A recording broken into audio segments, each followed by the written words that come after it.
इंदौर लोकसभा निर्वाचन के लिए निर्दलीय रूप से नामांकन भरने वाले कई प्रत्याशी जिला निर्वाचन विभाग पर गंभीर आरोप लगा रहे हैं।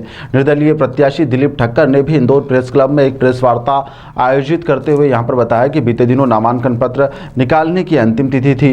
वह इंदौर शहर में काफ़ी दूर किसी दूसरे शहर में थे, लेकिन उसके बाद भी सूचना मिलती है कि उनका फॉर्म किसी फर्जी साइन कर निकाल लिया गया है और उनकी जबकि वह मैदान में डटे हुए। दिलीप ठक्कर ने कहा कि जिला निर्वाचन विभाग इसमें लापरवाही बरत रहा है और इसको लेकर उन्होंने कोर्ट जाने की भी बात कही है। लोकतंत्र की हत्या करी है।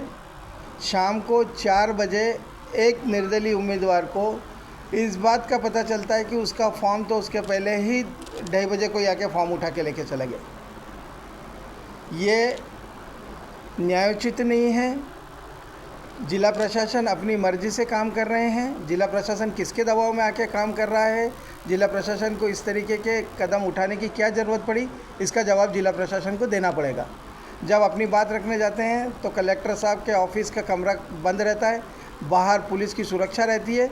अंदर जाने के लिए पहले अंदर से परमिशन आएगी, उसके बाद आपका गेट खुलेगा। जब आपको अंदर जाना है, ना तो आवेदन लेने के लिए तैयार है, ना किसी बात को सुनने के लिए तैयार है और ना ही कोई जवाब देने के लिए तैयार है। कलेक्टर साहब की जगह उप निर्वाचक अधिकारी सामने आके बात करता है, जबकि निर्वाचन अधिकारी को सामने आके कैंडिडेट से बात करना चाहिए, कैंडिडेट से उसकी समस्या को पूछना चाहिए। लेकिन वहाँ इस तरीके का कोई माहौल नहीं। हमारे अलावा और भी निर्दलीय प्रत्याशी वहाँ ऐसे थे जिनकी मर्जी के बगैर वहाँ नाम उठा लिए गए और उनको भी पता नहीं चला। जब वो सिंबल लेने गए, जब पता चला कि हमारा भी नाम लिस्ट में से गायब है, हमारा भी कोई फॉर्म उठा के लेके चला गया। मैं प्रेस कॉन्फ्रेंस के माध्यम से इंदौर लोकसभा 26 के मतदाताओं और सभी को एक मैसेज पहुंचाना चाह रहा था कि कल जिस तरीके से जिला प्रशासन और जिला निर्वाचन अधिकारियों ने मेरी गैर मौजूदगी में मेरे बिना एफिडेविट के और मेरे बिना हस्ताक्षर किए मेरा फॉर्म वापस कर लिया है, इस विषय में ये प्रेस कॉन्फ्रेंस में मैं आया था। क्या हुआ, कुछ प्रस्तावक तो गए होंगे ना? बताया जा रहा है कि एक प्रस्तावक जिसके दस्तखत मैच नहीं कर रहे हैं, जिस फॉर्म को वापस लेने के बाद जो रसीद मिलती है वो रसीद हमको केवल दिखाई गई है, हमको दी नहीं गई है। उस रसीद पर मेरे हस्ताक्षर भी फर्जी हैं और जो मेरा प्रस्तावक है उसके दस्तखत भरे हुए फॉर्म पर और निकालने वाले फॉर्म पर अलग अलग हैं। निर्वाचन अधिकारी द्वारा क्या कहा गया? निर्वाचन अधिकारी जी द्वारा कहा गया है कि आप आवेदन दे दो और हम इसके बाद में आगे इसकी कार्रवाई करेंगे।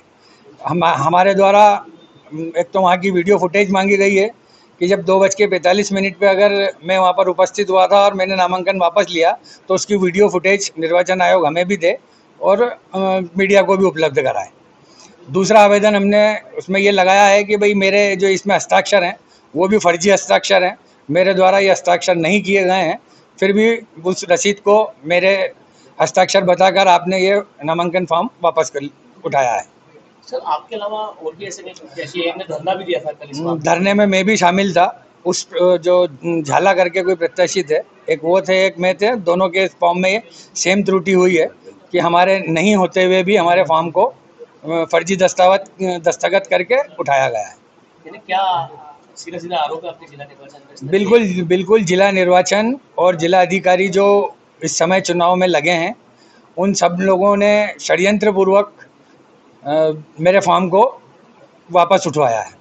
आगे क्या करेंगे आप? आगे हमारे पास केवल न्यायपालिका का एकमात्र रास्ता बचता है और हम मैं कोशिश कर रहा हूं कि न्यायपालिका हमारे को अच्छे से न्याय दे सके।